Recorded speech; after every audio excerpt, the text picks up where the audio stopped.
In the following film, we'll be exploring the issue of equity for Filipino World War II veterans. We'll be answering questions like, what is the Rescission Act and how has it affected World War II Filipino veterans? how can you, as a student, get involved? What is going on politically to solve this problem? And where can these veterans go to find help? For answers to these questions, we now go to Rebecca Lucas, who's sitting down with Caroline Calderon, an outreach worker at the Veterans Equity Center in San Francisco, California. Okay, so my name is Rebecca, and we're going to be interviewing. My name is Caroline. Okay, so Caroline, can you tell me about your role here at the VEC?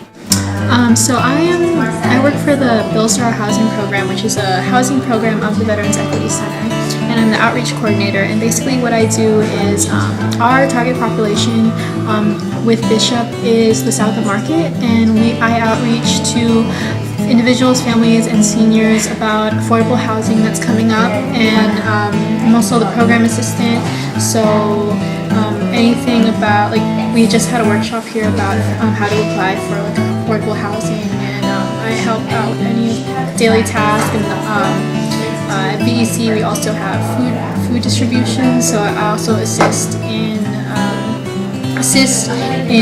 checking in our clientele. So the acronym SAVE was recently brought to my attention today, and being a Phil-Am, I feel like I should have known what it stood for, but right now I have completely no idea.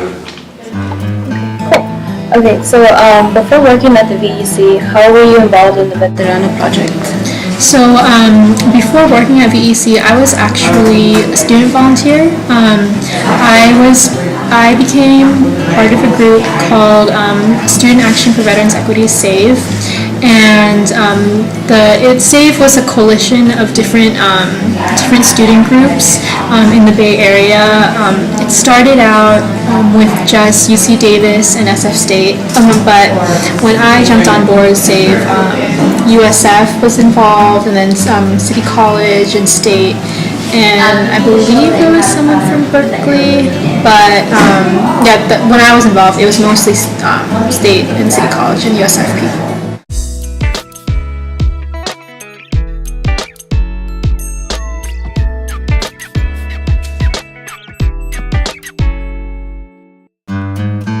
And have they ever told you about their experiences, like, in the war? Oh yeah, definitely.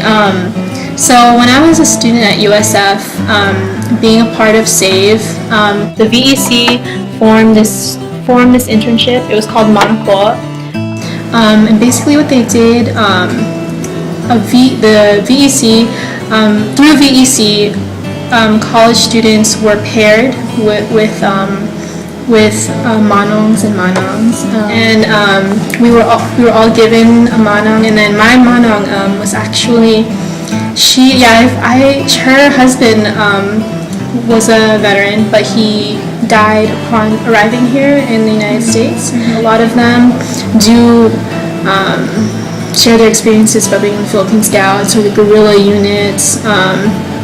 And there's one event in particular, the Bataan Death March. There's a handful of seniors here who actually endured the march.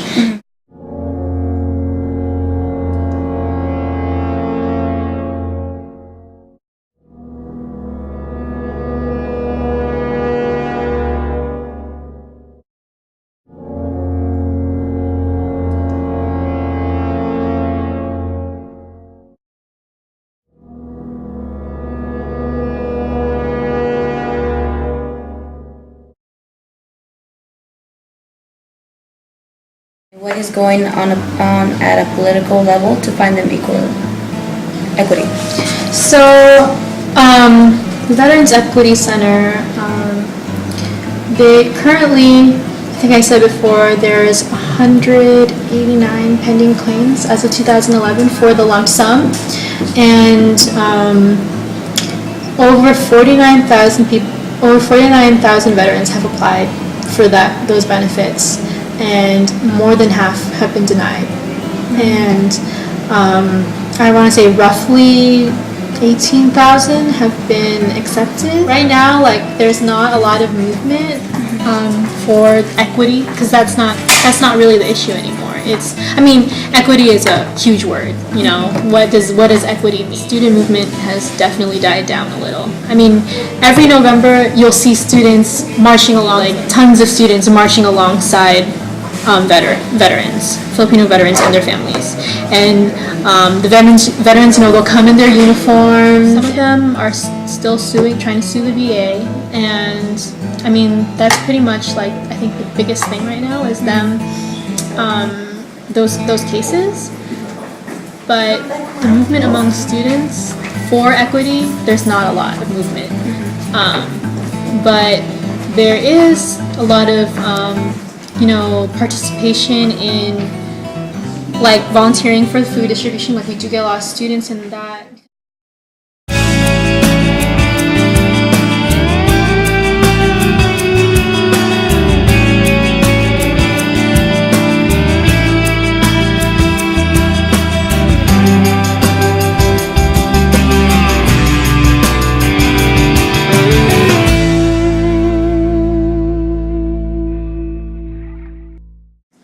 As a concluding question, it's more of a personal question. Do you think the equity bill will ever be passed? I think the equity bill that was originally proposed, the issue now is like way bigger than that.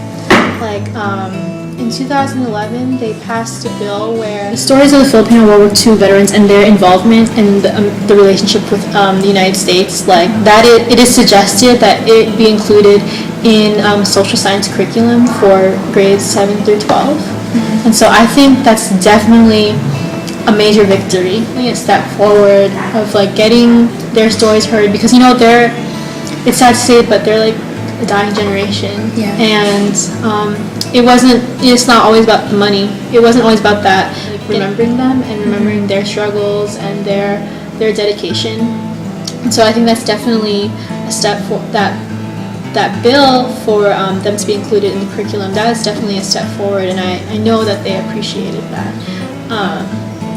But I think it's really about the issue now is always remembering their stories and what are we doing to, you know, to help them on a day-to-day basis.